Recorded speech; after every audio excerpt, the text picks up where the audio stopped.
पाहत आहात Loksamiksha news network आणि या आहेत आजच्या सुपरफास्ट न्यूज। या बातमीपत्राचे प्रायोजक आहेत नंदिनी कलेक्शन, फक्त महिलांचे परिपूर्ण दालन, माऊली निवास, कल्याण मंडपमच्या बाजूस, यशोधन नगर, परभणी। नमस्कार, मी प्रभू दिपके लोकसमीक्षा न्यूज नेटवर्क मध्ये आपलं स्वागत करतो। आपण पाहत आहात परभणीचं एकमेव बातमीपत्र Loksamiksha superfast. Red Apple exclusive MIDC परिसर परभणी।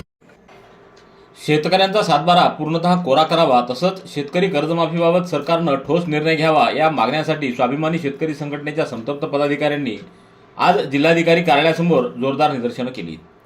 यावेळी शासनाच्या परिपत्रकाची होळी करून निषेध व्यक्त करण्यात आला। सरकारनं जाहीर केलेली कर्जमाफी ही शेतकऱ्यांची फसवणूक करणारी असून ती अपुरी व तकलादू असल्याचा आरोप आंदोलनकर्त्यांनी केला आहे।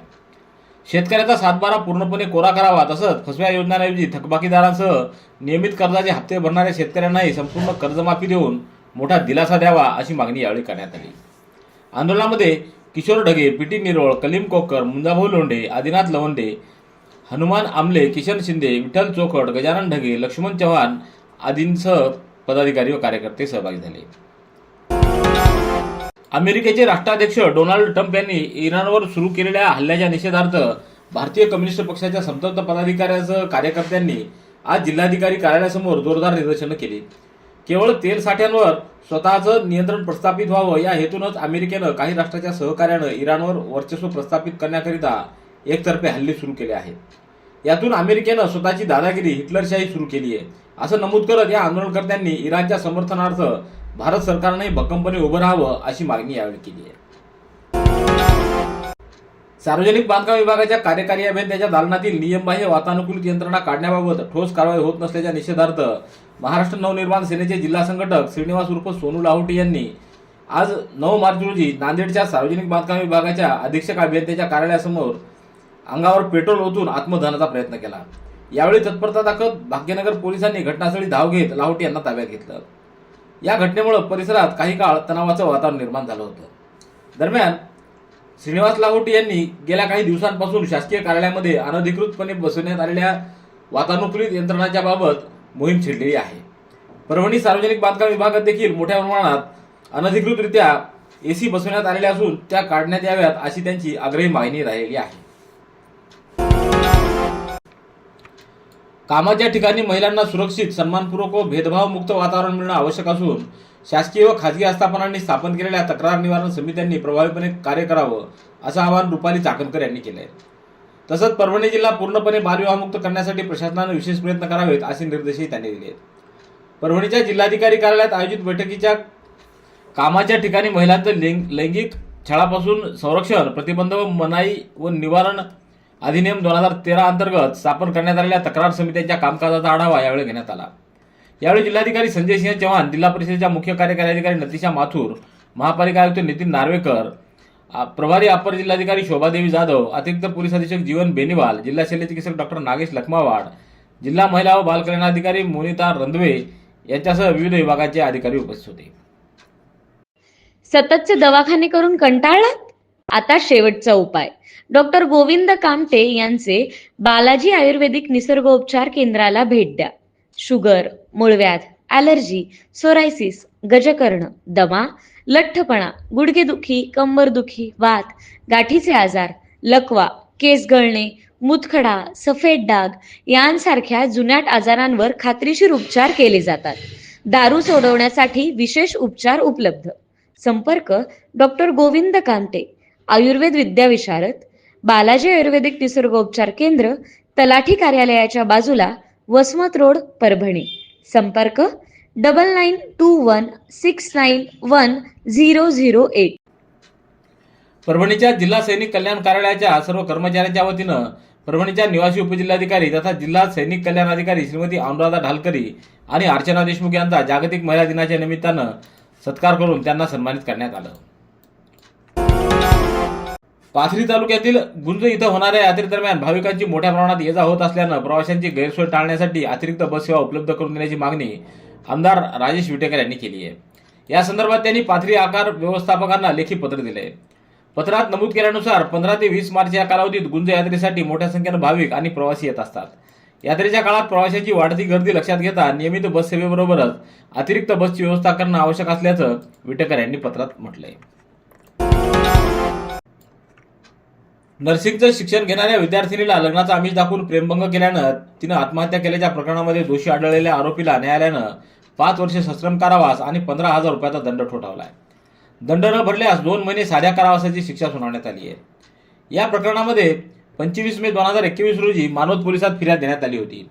त्यामध्ये पीडितेसोबत आरोपी राजू उर्फ अनिल महादेव ढगे यानं प्रेमसंबंध ठेवून तिला लग्नाचं आमिष दाखवलं. नंतर प्रेमभंग झाल्यानं मानसिक त्रासाला कंटाळून पीडितेनं 20 मे रोजी राहत्या घरी गळफास घेऊन आत्महत्या केली. आत्महत्येपूर्वी तिनं लिहून ठेवलेल्या चिठ्ठीत आरोपीनं मानसिक त्रास दिल्यामुळे आत्महत्या करत असल्याचा उल्लेख केलेला होता. या प्रकरणाचा तपास सहाय्यक पोलीस निरीक्षक भरत जाधव यांनी करून सुसाईड नोट व हस्तलिखित वही हस्ताक्षर तज्ज्ञांकडे पाठवून अहवाल प्राप्त केला. त्यानंतर दोषारोप दाखल करण्यात आलं. सुनावणी दरम्यान 4 साक्षीदारांची साक्ष नोंदवण्यात आली. आरोपीनं पीडितेला आत्महत्येला प्रवृत्त केल्याचं सिद्ध झाल्यानं जिल्हा न्यायाधीश NR नाईकवाडे यांनी आरोपीला 5 वर्षे सश्रम कारावास व 15,000 रुपये दंडाची शिक्षा ठोठावली आहे. जिंतूर पंचायत समिती अंतर्गत कार्यरत असलेल्या बहुतांश ग्रामसेवक व ग्रामविकास अधिकाऱ्यांकडून दैनंदिनी सादर केली जात नसल्याचा प्रकार माहिती अधिकारातून उघडकीस आला आहे. या प्रकरणाची दखल घेत जिल्ह्याच्या पालकमंत्री मेघना बोर्डीकर यांनी चौकशी करून कडक कारवाई करण्याचे आदेश दिले आहेत. परभणी जिल्हा परिषद अध्यक्ष व उपाध्यक्ष पदाच्या निवडीसाठी 18 मार्च रोजी विशेष सभा आयोजित करण्यात आलेली आहे. ही सभा दुपारी 2 वाजता जिल्हा परिषद परभणी येथील सभागृहामध्ये पार पडेल. जिल्हाधिकारी यांच्या आदेशानुसार ही निवड प्रक्रिया होणार असून सभेचं अध्यक्षस्थानी पीठासीन अधिकारी तथा अप्पर जिल्हाधिकारी शोभा जाधव या भूषवणार आहेत. सभेमध्ये शासनानं निश्चित केलेल्या आरक्षणानुसार सर्वप्रथम जिल्हा परिषद अध्यक्षाची निवड करण्यात येणार आहे. त्यानंतर उपाध्यक्ष पदाच्या निवडीची प्रक्रिया पार पडेल. परभणी शहर महानगरपालिकेच्या वतीनं महापौर सय्यद इक्बाल यांनी महापालिका अंतर्गत कार्यरत आशा स्वयंसेविकांची आज बैठक घेऊन त्यांच्याशी संवाद साधला. यावेळी जागतिक महिला दिनानिमित्त आशा वर्कर महिलांना शुभेच्छा देत त्यांच्या कार्याचं कौतुक देखील त्यांनी केलं. या बैठकीला शिवसेनेच्या जिल्हा महिला संघटक अंबिका डहाळे, वंदना कदम, आरोग्य अधिकारी कल्पना सावंत यांची प्रमुख उपस्थिती होती. Red Apple furniture, smart furniture for smart people. Exclusive Parbhani शहरातील भव्य शोरूम रेड ॲपल एक्सक्लुझिव्ह, भारतातील स्मार्ट फर्निचर ब्रँड आता आपल्या परभणी शहरामध्ये. हो आता आपल्या परभणी शहरामध्ये. या अंतर्गत ऑफिस, बेडरूम, डायनिंग, लिव्हिंग इत्यादी प्रकारचे फर्निचर आपणास मिळेल. Bedroom set, bed, dressing table, sofa set, कपाट, डायनिंग टेबल टीपॉय आणि स्टील फर्निचर इत्यादी सर्व प्रकारचे फर्निचर तेही आकर्षक किमतीमध्ये उपलब्ध आहे. एक वेळ अवश्य भेट द्या. रेड ॲपल फर्निचर, MIDC परिसर, भारतीय स्टेट बँकेच्या जवळ, परभणी. महापालिकेअंतर्गत कार्यरत सफाई कामगारांचं 4 महिन्याचं तसंच सेवानिवृत्त कर्मचाऱ्यांचं 5 महिन्याचं थकीत वेतन तात्काळ अदा करावं आणि इतर प्रलंबित मागण्यांची गांभीर्यानं दखल घ्यावी. या मागण्यासाठी महापालिका सफाई कामगार व कर्मचारी संघटनेनं 31 मार्चपासून काम बंद आंदोलन करण्याचा इशारा दिला आहे. या संदर्भात संघटनेच्या अध्यक्षा अनुसयाबाई जोगदंड, पिराजी हत्यामिरे, KK भारसाकळे, किरण साळवे, MR ढाले यांच्यासह पदाधिकाऱ्यांनी महापालिका आयुक्तांना आज निवेदन दिले आहे. दक्षिण मध्य रेल्वेच्या नांदेड विभागातील रेल्वे सुरक्षा बलनं ऑपरेशन यात्री सुरक्षा, ऑपरेशन रेल सुरक्षा आणि ऑपरेशन नन्हे फरिश्ते अंतर्गत अलीकडील राबवण्यात आलेल्या प्रभावी कारवायांमधून प्रवाशांची सुरक्षा सुनिश्चित करणं आणि रेल्वे संपत्तीचं संरक्षण करणं याबाबतीत उल्लेखनीय यश संपादन केले. ऑपरेशन यात्री सुरक्षा अंतर्गत 7 मार्च रोजी नांदेड हडपसर एक्सप्रेसमध्ये छत्रपती संभाजीनगर रेल्वे स्थानकावर घडलेल्या चेन स्नॅचिंग घटनेचा RPF आणि GRP तसंच CIB पथकानं संयुक्त कारवाई करून यशस्वी उलगडा केला. तसंच CCTV फुटेजच्या आधारे आरोपीला अटक करण्यात येऊन त्याच्याजवळून 17.57 ग्रॅम वजनाची सोन्याची साखळी जप्त करण्यात आलेली आहे. तर 8 मार्च रोजी पिंगळी रेल्वे स्थानकावर RPF व GRPच्या संयुक्त पथकानं रेल्वे प्रवाशांना लक्ष्य करून दरोडा टाकण्याच्या तयारीत असलेल्या 2 संशयितांना ताब्यात घेतलं. या कारवाई दरम्यान 4 मोबाईल, 2 मोटरसायकली आणि 3 धारदार लोखंडी शस्त्र जप्त करण्यात आलेले आहेत. पूर्णा शहरातील विविध प्रलंबित प्रश्न सोडवण्यासाठी पूर्णा नगरपालिकेसमोर सामाजिक कार्यकर्ते सुनील मगर यांनी आजपासून अन्नत्याग आंदोलन सुरू केले आहे.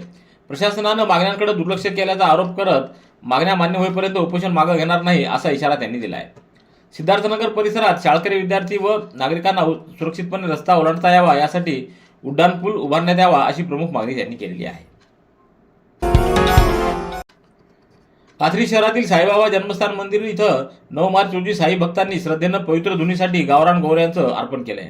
पुणे येथील साई भक्त श्रीमती उषा अनंतराव घोटणकर व श्रीमती मीना संजय देशपांडे यांनी परमपूज्य शिर्डीचे साईबाबा यांच्या पवित्र धुनीसाठी प्रत्येकी 500 अशा एकूण 1000 गावरान गाईच्या गोऱ्या अर्पण केल्या आहेत.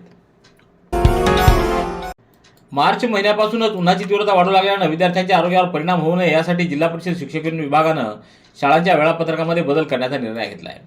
जिल्हा परिषद अंतर्गत सर्व व्यवस्थापनाच्या प्राथमिक, माध्यमिक व उच्च माध्यमिक शाळांच्या वेळेत 10 मार्चपासून बदल करण्यात येणार असल्याचे आदेश शिक्षण विभागाकडून जारी करण्यात आले आहेत.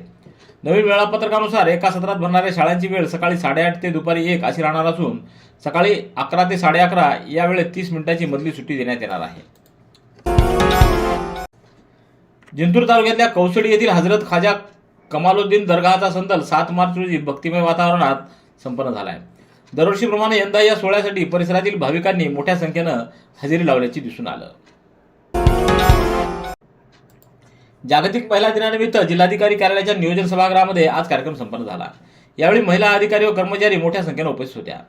जिल्हाधिकारी संजय सिंह चव्हाण यांच्या मार्गदर्शनाखाली पार पडलेल्या या कार्यक्रमाला प्रभारी अपर जिल्हाधिकारी शोभादेवी जाधव, निवासी उपजिल्हाधिकारी अनुराधा ढालकरी, विधी सेवा प्राधिकरणाचे सचिव भूषण काळे, डॉक्टर किशोर सुरवसे, अरुणा संगेवार, संदीप राजापूर यांच्यासह जिल्हाधिकारी कार्यालयातील अधिकारी व कर्मचारी मोठ्या संख्येने उपस्थित होते.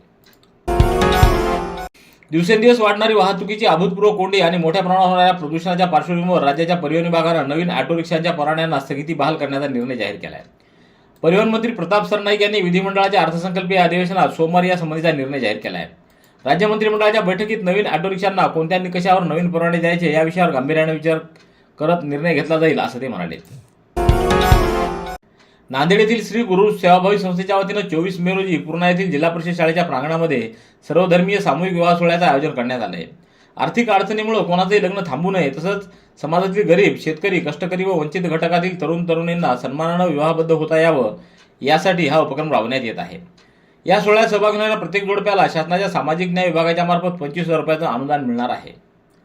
रविवार 24 मे रोजी दुपारी 12:30 वाजता जिल्हा परिषद शाळा इथं हा विवाह सोहळा संपन्न होणार असल्याचं सांगण्यात आलंय. दक्षिण मध्य रेल्वेच्या नांदेड विभागात 9 मार्च रोजी आंतरराष्ट्रीय महिला दिन उत्साह साजरा करण्यात आला. विभागामध्ये कार्यरत महिला कर्मचाऱ्यांच्या महत्त्वपूर्ण योगदानाची दखल घेऊन त्यांना प्रोत्साहन देण्यासाठी या कार्यक्रमाचं आयोजन करण्यात आलं. या कार्यक्रमाला नांदेड विभागाचे विभागीय रेल्वे व्यवस्थापक प्रदीप कांबळे प्रमुख पाहुणे म्हणून उपस्थित होते. यावेळी सहभागी महिलांच्या कलागुणांचं उपस्थितांनी मनापासून कौतुक केलं. रेड ॲपल एक्सक्लुझिव्ह MIDC परिसर परभणी. याबरोबरचे बातमीपत्र संपलं. पुन्हा भेटूया उद्याच्या सुपरफास्ट बातमीपत्रात. पाहत रहा लोकसमीक्षा. तुम्हाला हे बातमीपत्र कसं वाटलं याबद्दल आपली प्रतिक्रिया नोंदवा. दररोजचे अपडेट्स मिळवण्यासाठी लोकसमीक्षा चॅनलला सबस्क्राईब करा. धन्यवाद.